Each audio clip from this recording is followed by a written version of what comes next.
بسم الله الرحمن الرحيم. اهلا بيكم في حلقه جديده. متى سيتم تعديل قانون الاحوال الشخصيه؟ طبعا ده سؤال بيراود ناس كتير جدا، وطبعا اغلبيتهم طبعا اللي هم عندهم مشاكل اسريه او اللي فيها في انفصال. وطبعا الامور طبعا بيبقى كل واحد بيدور على الجانب اللي هو عايزه او الجزء اللي يخصه في حياته في مشكلته.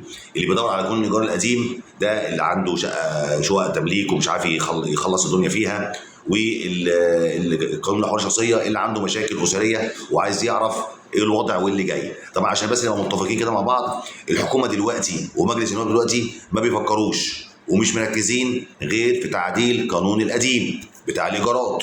حلو الكلام. طب ده وضعه ايه وقدامه قد ايه؟ معاك لحد اخر شهر 6.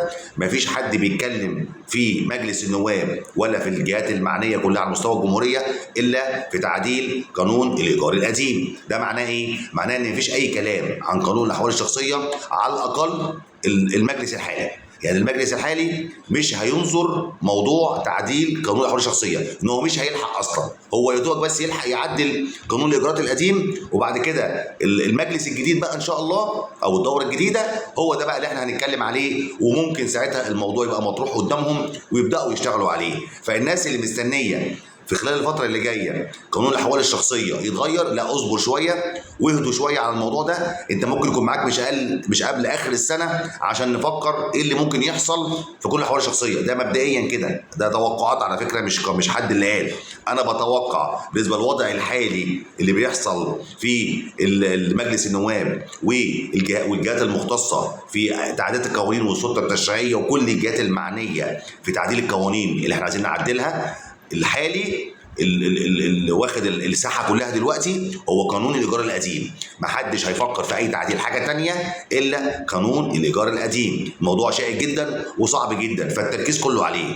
اما احوال الشخصيه فده هيتصبر عليه شويه، وده اللي انا كنت متوقعه وقلته قبل كده وطالع اقوله دلوقتي، عشان سالت كل لما اجي افتح او اخش على صفحات السوشيال ميديا بتاعتي الاقي كل الاسئله اللي جايه لي يا اما عن قانون الايجار القديم يا اما عن قانون الاحوال الشخصيه. عملت فيديو واتكلمت عن قانون الايجار القديم وقلت ايه اللي هيتم فيه وايه المفروض يتم فيه وهيخلص وان شاء الله هيخلص امتى وهيطلع للنور امتى.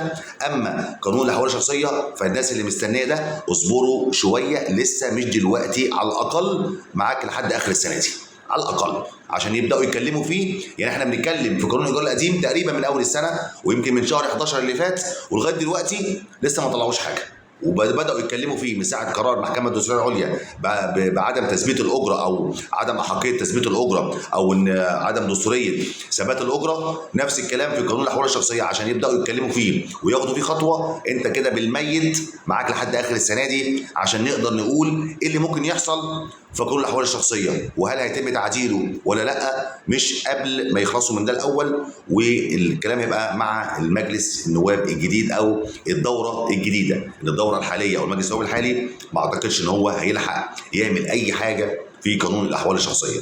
ده ردا على السؤال بتاعي متى سيتم تعديل قانون الاحوال الشخصيه. فيا ريت يا جماعه اللي شاف الفيديو يشيره عشان غيرك يعرف ويستنى ويصبر ويعرف ان اللي بيطبق دلوقتي القانون الحالي زي ما هو. مفيش اي حاجه اتغيرت في قانون الاحوال الشخصيه خالص حتى تاريخه 27/5/2025. تحياتي ليكم، ويا رب فيديو يكون عجبكم، وتابعوني عشان يجي لكم كل جديد في الفتره اللي جايه، عشان في تعديلات وفي امور جديده احنا بنتابعها، وان شاء الله نبقى معاكم اول باول على الصفحات بتاعتي سواء على التيك توك او اليوتيوب او الفيسبوك، وبنزل كل جديد او كل ابديت لاي اخبار بنزلها عندي. فتابعني عشان يجي لك كل جديد. تحياتي ليكم واشوفكم على خير.